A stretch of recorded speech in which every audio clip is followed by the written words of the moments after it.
ها توكلوا على الله. سي بون. بسم الله الرحمن الرحيم. صباح الخير، السلام عليكم يا سيدي الناول. اي بونجور. كيف حالكم؟ كيف اصبحتم؟ كيف اصبحتم؟ في نعمة وعافية وستر بفضل الله، الحمد لله. اليوم ما شاء الله اليوم الثاني هذا راح نتناولوا فيه واحد البرنامج ثري جدا، فيه تطبيقات، فيه تدريبات، فيه مهارات، فاستعدوا لاستيعاب المعلومات والتدريب على المهارات وتغيير خاصة القناعات من قناعات سلبية إلى قناعات إيجابية. ممتاز. ماذا تعلمنا لحد الآن؟ في هذه الدورة التي جاءت تحت عنوان فنون المذاكرة وأسرار التميز الدراسي، والتي أحب أن أسميها تعلم كيف تتعلم. apprendre comment apprendre. يا أخي سمعنا القصة وحسينا بها وتذكرنا اليوم الأول اللي رحنا فيه الابتدائي ودخلنا اليوم الأول السنة الأولى ابتدائي، وكيف كانت حالتنا وكيف كانت الأسئلة والتعجبات في أذهاننا وفي نفوسنا، لأننا لم نجد من يرشدنا إلى الطرق والمهارات التي من خلالها نتعلم كيف نتعلم. لكن اليوم الحمد لله بريز دو كونسيونس، وعي ذاتي، قررتم أن تتعلموا وأن تكتسبوا هذه المهارات من أجل أن تبدأوا مرحلة جديدة في حياتكم الدراسية. هذه الدورة عندها أهداف. من بين أهداف هذه الدورة اكتساب مهارات جديدة في طريقة التعلم. من أهداف هذه الدورة رفع نسبة التحصيل والاستيعاب أثناء الدرس. من أهدافها كذلك التخلص من الخوف المرضي الذي ينتابك أثناء الامتحانات والاختبارات خاصة الشفوية. من أهداف هذه الدورة حسن اكتساب مهارة حسن التعامل مع التوتر، لأن التوتر في أصله إيجابي، يساعدك على رفع التحديات ومواجهة الامتحانات والاختبارات. فلما تدرك فن إدارة التوتر يمكن لك أن تجتاز الاختبارات والامتحانات وكل التحديات الموجودة في الحياة بنفس مرتاحة وبعقل حاضر وبإبداع متقن. من أهداف هذه الدورة التعلم والتدرب على والتعرف أيضا على فنون القراءة السريعة، فنون التذكر السهل، فنون الإبداع المثمر، فنون التعامل مع الامتحانات من خلال مهارات نكتسبها، مهارات قبلية قبل الامتحانات وأثناء الامتحانات وبعد الامتحانات. كل هذه الفوائد والمهارات والمعلومات والتدريبات والعادات في الحقيقة الجديدة التي ستكتسبونها من خلال كلمة السر اللي خذيتوها، كلمة السر اللي تتشكل من 3 دوائر: دائرة الراحة القديمة، دائرة الشجاعة التي دخلتموها في اليوم الأول من الدورة وستبقون فيها مدة شهر تبركا بشهر رمضان حتى تكتسبوا، حتى يتبنى العقل الباطن هذه المهارات الجديدة وتتحول إلى عادات إضافية تزين وتثري شخصيتك الجديدة كي تنتقل إلى دائرة الراحة الجديدة. ماذا تعلمنا أيضا في المحتوى الأول نتاع اليوم الأول من هذه الدورة؟ دعاء طريقة التنفس الصحيحة تفيدنا في الاسترخاء وتفيدنا في التهيئة النفسية الذهنية البدنية التي ينبغي أن يكون عليها الطالب قبل أن يهجم على الدراسة ويهجم على الامتحانات، لأن الهجوم هو أفضل وأحسن. نعم ممتاز. ماذا تعلمنا أيضا في اليوم الأول من الدورة؟ الياس برين جيم، تمارين العقل. تمارين العقل تساعدنا على الاسترخاء وتساعد على تنشيط العقل.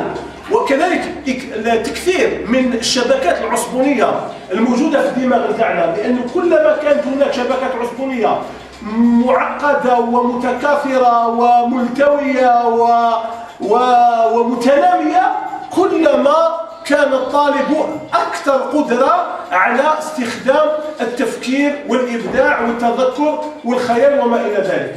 في المحور الأول الذي جاء تحت عنوان التهيئة النفسية الذهنية البدنية للامتحانات، تناولنا مجموعة من المواضيع. تناولنا موضوع التعلم السريع، وعرفنا بلي كاين طريقة القديمة اللي هي التعلم الكلاسيكي، وهناك طريقة جديدة اللي هي التعلم السريع اللي تسمح لنا باش نتعلموا بطريقة أفضل وتحصيل أكبر وبتذكر أوفر. ممتاز. كذلك الموضوع الثاني اللي تعلمناه بعد التعلم السريع هو الدافعية، وعرفنا بلي الطالب اللي ما عندوش دافعية لا يمكن أن يتحرك من أجل أن يحسن من حاله، بل يمشي هكذا دون مبالاة. فالدافعية اللي هي لا موتيفاسيون، سيتادير دوني ان موتيف ا فوتر اكسيون. الدافعية ماشي هي الأسباب الحقيقية، وش هي القيم الحقيقية، وش هو المعنى اللي تعطيه انت للدراسة. كل واحد فيكم عنده معنى خاص به فيزافي الدراسة، تجاه الدراسة. فلما تعرف نفسك تصبح ما تشاء.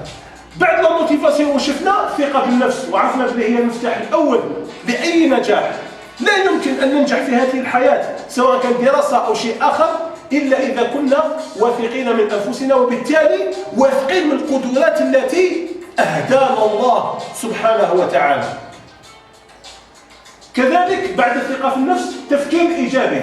التفكير الإيجابي يساعدك على التفاؤل، يساعدك على التوقع الإيجابي، يساعدك على دفع الحيرة والقلق والشك والخوف المرضي وما إلى ذلك.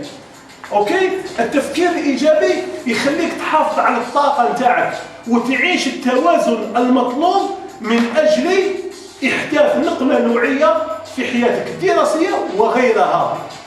بعد التفكير الإيجابي شفنا الذكاء الجسدي.